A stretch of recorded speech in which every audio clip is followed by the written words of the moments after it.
You'd think I'd have this figured out by now. Good morning, everybody. It is Monday, February 8th, and this is the Call It Closed Monday morning Realtor Rockstar coaching series. And we are here just to talk about a couple of things. Ladies, if you have any questions or comments, please feel free to interject at any time. We're going to try to make this short and sweet, but definitely open to comments, questions, suggestions, random thoughts as they come up. Just raise your hand and we will cover those. Okay. The first thing that I was going to say this morning is the importance of having a mentor. For all of our agents, strongly suggest that you get a mentor and that you have somebody that you look up to, somebody who is on the path to where you want to be. And so if your goal is to do 30 to 40 homes in a year or whatever that goal is, I want you to find somebody currently in the industry who is doing that and be available to that person to serve them. So why would a successful agent who's selling 40 homes a year want to mentor you? Well, there needs to be a value add that you provide for them. So whether it's your willingness to show houses for them or to do open houses for them or to help with their admin or go put out a lockbox on their newest listing, let there be a trade-off. So find a mentor and propose that to them. Say, hey, can I follow you? Can I shadow you? And in exchange, let me help you. Let me take a couple things off of your plate. Not to work for free, but to provide value for them so that they're willing and they have some extra time to be able to invest in you. The second thing I would say is surround yourself with people who are where you are going. So it's very tempting for new agents to hang out with other new agents.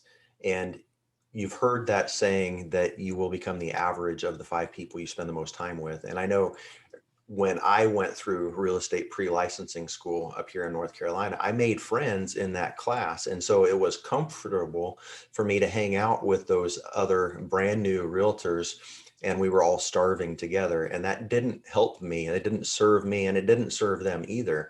And so I'm not going to completely divorce myself from those relationships, but it would be very helpful if for me and for them, if I was spending a good portion of my time with agents who had been in the business longer, who were more successful, and I could learn from them. And so I want to create a network for myself of people who are further along than where I'm at, than where I am. And that's true in every aspect of my life. Whether it's spiritually or educationally, if I'm the smartest guy in the room, I'm not going to learn a whole lot from the people around me. And so it's very important for me in every aspect of my life to seek after people who are further along, who are older, more mature, wiser, and can provide some insight and help me grow as a person, as a businessman, as a realtor, even as a father and as a husband. So I'd encourage you to do that in every aspect of your life. The third thing that I would say, and this is very important because it has to do with mindset, I would always assume the best about everyone. In this digital age where social media, text messages, emails, sometimes phone conversations, but very little is face to face, and we don't get to see people's vocal inflections. We don't get to see their facial expressions.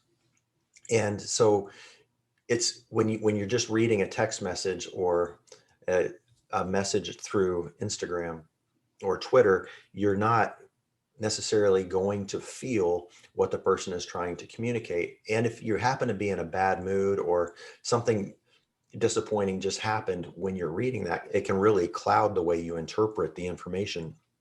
So it's very important that we take a breath, but we also need to assume that that person is communicating whatever they are with the best of intentions.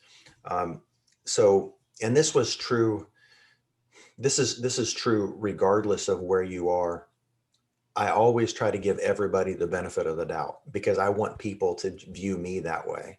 I don't want to, when I write a really short response via text message, because I've got a billion other things going on and I'm just trying to respond to 27 different messages and make sure people have what they need.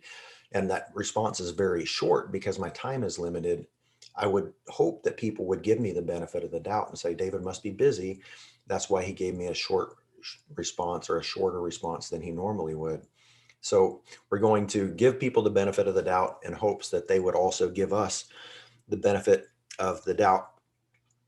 The fourth thing that I'll say today is to do the hard thing. We all have our default mode of what's easy. Some of us will find it easy to sit at our computer or on our tablet and watch YouTube videos of real estate coaching, for instance, right? But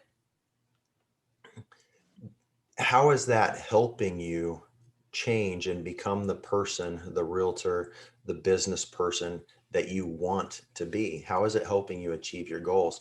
So instead of doing what's comfortable, do the hard thing, right? It's easy to sit on a coaching call like this and um, be receive information. It's a different and more complicated task to move forward and actually implement the ideas that we're given. You know, I could read Gary Keller's book on becoming the millionaire real estate agent, but unless I do what he's telling us to do on the pages of those books, I'm not I'm not going to achieve, I'm not going to grow and become better. Thomas Edison said, if there's a way to do something better, find it. And the only way that you're going to do that is if you try. So surround yourself with top producing agents and do what they're doing. Follow them on social media. Um, we in the Charlotte region, one of our highest producing agents in the Charlotte region happens to be with Call It Closed. It's the Brent and Melissa Young team, the Brent Young team at Call It Closed. Follow them on social media. See, Melissa in particular does a really phenomenal job of marketing herself and their team on social media. Follow her and do what she's doing in order to see the same results that she is seeing. It's also very important to watch your budget. So budgeting would be the fifth thing that I would say, and these are not in order of importance. Budget is probably one of the top priorities, but they're all very, very important.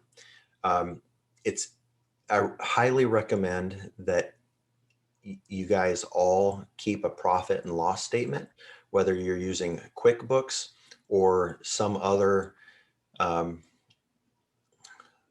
software to manage your finances. It's very important that we know what is making us money, what is costing us money, how much money we're actually earning. Most realtors spend more than they earn. That's a National Association of Realtors statistic. Most realtors are horrible with money. Most of us will sell a house, and as soon as we get that thing under contract, we'll go out and buy $4,000 worth of clothes or whatever it is, or new marketing material. And we're spending the money before it even comes. I wish I could reach some of our agents who are constantly doing commission advances. And I get these emails from e-commissions and some of these other companies where our agents are getting an advance on their commission and they're spending their paycheck before it even comes. And then invariably, some of these deals fall out of contract for whatever reason and it snowballs. And these, there are fees associated with delaying it until the next, until the next, until the next. And I had to terminate somebody in North Carolina just recently because they hadn't paid their realtor dues. And this is somebody who is very productive, sells a couple homes a month, but unfortunately, just inability to manage the finances and person is drowning in debt, and I hated to do it. Like, I don't want to do it, but really had no choice, because the way the local MLS systems and the realtor associations work, if we have somebody on our books who is not paying their dues, they will revoke MLS access for the entire firm if we keep that person on the books. And I mean, I can't justify paying one person's dues for them. Um, I'd have to do it for everybody. So it's so important that we realize that we are running businesses, and the only way that a business can stay in business is if it generates a profit. And so we need to know where our money is going, and we need to be able to track. So if you're spending $500 a month on some lead generation, are you getting results from that? We need to be able to track it. And the only way to really consistently do that is to have a profit and loss statement. So it's very important. Strongly encourage that you guys do that. And for each of these topics, if you want to talk more in detail, feel free to give me a call after this, and we can, or set up another time and we can definitely do that. The sixth thing that I'll say today is, don't have unrealistic expectations. I know when I first started in the business, I had a good friend who was a coach for real estate agents. And I thought my first year I was going to do $5 million or $10 million of real estate. That didn't happen.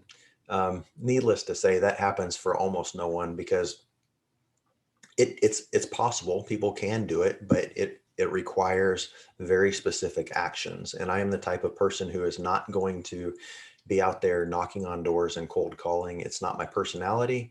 It's not comfortable. It's not my sweet spot. It's not where I'm supposed to be.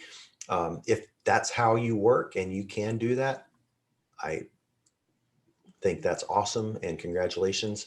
And I would encourage you to continue doing those things that are working for you. But for me, that wasn't how it worked. That wasn't how I would get my business. My business came mostly through sphere and through really just working that sphere of influence. And that took time to build up. It took me about a year before I was really productive and turning a profit in my business. Um, so don't expect that you're going to sell 50 homes next year if you're currently not selling any, unless you're willing to really do the hard work. And then of course that comes back to having realistic expectations. If you want to go from 0 to 60, it's going to take some hard work. You have to roll up your sleeves and get busy. The last thing that I'll say, point number 7, is to always strive to give more than you take. So with your sphere of influence, when you are out touching, as we were talking about the top 50 list, and you're calling those people, talk about them more than you talk about yourself. Ask them how they're doing, and don't necessarily expect that they turn around and ask you how you are doing. Ask how you can serve them. Don't necessarily expect them to be able to serve you in return. We are in a position to bless people and to meet the needs of our friends and our families when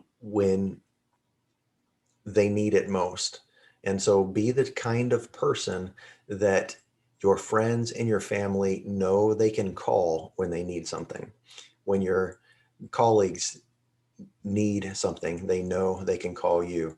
Be willing to show houses for other agents without necessarily charging them, and I'm not saying that you become a showing agent and you work for free, but when one of my friends, one of my local agents here is in a pinch and needs me or needs someone to show a house for them, I'm going to do that.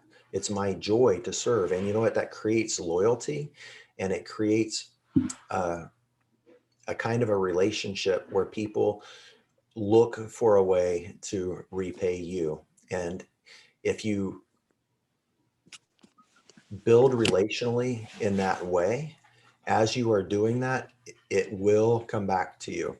If you bless others, you will be blessed. It's absolutely the truth. And so when you're going back to point one and finding a mentor, and you're looking for somebody that you can serve in exchange for learning, don't be surprised when that person starts giving you leads and charging you a very low or no referral fee. It it's the way life works, and it happens. I've seen it. I've been on both sides of that, and it makes life a lot better. And I would say also for your peers, for your fellow agents, people who are in the same position as you are, give more than you take, and you will see a phenomenal return on that investment. That's all I had to share today. You guys have any comments or questions?